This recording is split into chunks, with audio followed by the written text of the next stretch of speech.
ಮುಖ್ಯ ಕಾರ್ಯದರ್ಶಿ ಶಾಲಿನಿ ರಜನೀಶ್ ಬಗ್ಗೆ ಅವಹೇಳನಕಾರಿ ಹೇಳಿಕೆ ನೀಡಿದ್ದಕ್ಕಾಗಿ ರವಿಕುಮಾರ್ ಸ್ಪಷ್ಟನೆಯನ್ನ ನೀಡಿದ್ದಾರೆ. ಮುಖ್ಯ ಕಾರ್ಯದರ್ಶಿ ಶಾಲಿನಿ ರಜನೀಶ್ ಬಗ್ಗೆ ಅವಹೇಳನಕಾರಿ ಹೇಳಿಕೆ ಪ್ರಕರಣಕ್ಕೆ ಸಂಬಂಧಪಟ್ಟಂತೆ ತಮ್ಮ ಹೇಳಿಕೆಗೆ ಎಂಎಲ್ಸಿ ರವಿಕುಮಾರ್ ಸಮರ್ಥನೆಯನ್ನ ನೀಡಿದ್ದಾರೆ. ನಾನು ಯಾವುದೇ ಅವಹೇಳನಕಾರಿ ಹೇಳಿಕೆಯನ್ನ ಕೊಟ್ಟಿಲ್ಲ ಅಂತ ರಿಯಾಕ್ಟ್ ಮಾಡಿದ್ದು, ಮುಖ್ಯ ಕಾರ್ಯದರ್ಶಿ ಬಗ್ಗೆ ಅಶ್ಲೀಲ ಪದ ಬಳಸಿಲ್ಲ ಅಂತ ಹೇಳಿದ್ದಾರೆ. ಅವಮಾನಕರ ಹೇಳಿಕೆ ಕೊಟ್ಟಿದ್ರೆ ನೇಣು ಹಾಕಿಕೊಳ್ತೇನೆ.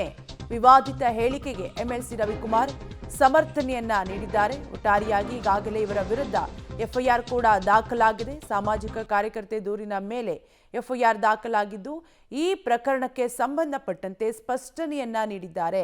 ತಮ್ಮ ಹೇಳಿಕೆಗೆ ಎಂಎಲ್ಸಿ ರವಿಕುಮಾರ್ ರಿಯಾಕ್ಟ್ ಮಾಡಿದ್ದು, ನಾನು ಯಾವುದೇ ಅವಹೇಳನಕಾರಿ ಹೇಳಿಕೆಯನ್ನ ಕೊಟ್ಟಿಲ್ಲ, ಮುಖ್ಯ ಕಾರ್ಯದರ್ಶಿ ಬಗ್ಗೆ ಅಶ್ಲೀಲ ಪದ ಬಳಸಿಲ್ಲ, ಅವಮಾನಕರ ಹೇಳಿಕೆ ಒಂದ್ ವೇಳೆ ಕೊಟ್ಟಿದ್ರೆ ನಾನು ನೇಣು ಹಾಕಿಕೊಳ್ತೇನೆ ಅಂತ ವಿವಾದಿತ ಹೇಳಿಕೆಗೆ ಎಂಎಲ್ಸಿ ರವಿಕುಮಾರ್ ಸಮರ್ಥನೆಯನ್ನ ಕೊಟ್ಟಿದ್ದಾರೆ.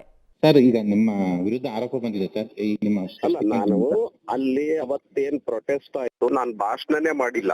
ನಾನು ಆ ರೀತಿ ಡಿರೋಗೇಟರಿ ಸ್ಪೀಚ್ ಮಾಡೇ ಇಲ್ಲ, ಯಾರಿಗೂ ಬೈದೂ ಇಲ್ಲ. ಅವಾಚ್ಯ ಶಬ್ದ ಪ್ರಶ್ನೆನೇ ಬರೋದಿಲ್ಲ. ನಾನೇನ್ ಹೇಳ್ದೆ, ಚೀಫ್ ಸೆಕ್ರೆಟರಿ ಅವರು ಬ್ಯುಸಿ ಇದ್ದಾರೆ, ಹಾಗಾಗಿ ಒಂದು ವಾರದಿಂದ ಚಲವಾದಿ ನಾರಾಯಣ ಸ್ವಾಮಿ ಸಿಕ್ಕಿಲ್ಲ ಅಂತ ಹೇಳಿದ್ರು. ಅವ್ರು ಬ್ಯುಸಿ ಇದ್ದಾರೆ, 24 hours ಬ್ಯುಸಿ ಇದ್ದಾರೆ, ಡೇ ಅಂಡ್ ನೈಟ್ ಕೆಲಸ ಮಾಡ್ತಾ ಇದ್ದಾರೆ ಅಂತ ಹೇಳಿದೆ ನಾನು. ಡೇ ಟೈಮ್ ಅಲ್ಲಿ ಮುಖ್ಯಮಂತ್ರಿಗಳು ಕಾರ್ಯಕ್ರಮಗಳು ಅಟೆಂಡ್ ಮಾಡ್ತಾರೆ, ರಾತ್ರಿ ಎಲ್ಲ ಸರ್ಕಾರದ ಕೆಲಸ ಮಾಡ್ತಾರೆ ಅಂತ. ಇದ್ರೊಳಗೆ ಏನ್ ಮಿಸ್ಟೇಕ್ ಇದೆ? ನನಗೆ ಆ ತರದ ಶಬ್ದ ಇದ್ರೆ ನನಗೆ ಬಹಿರಂಗ ಪಡಿಸಕ್ಕೆ ಹೇಳಿ.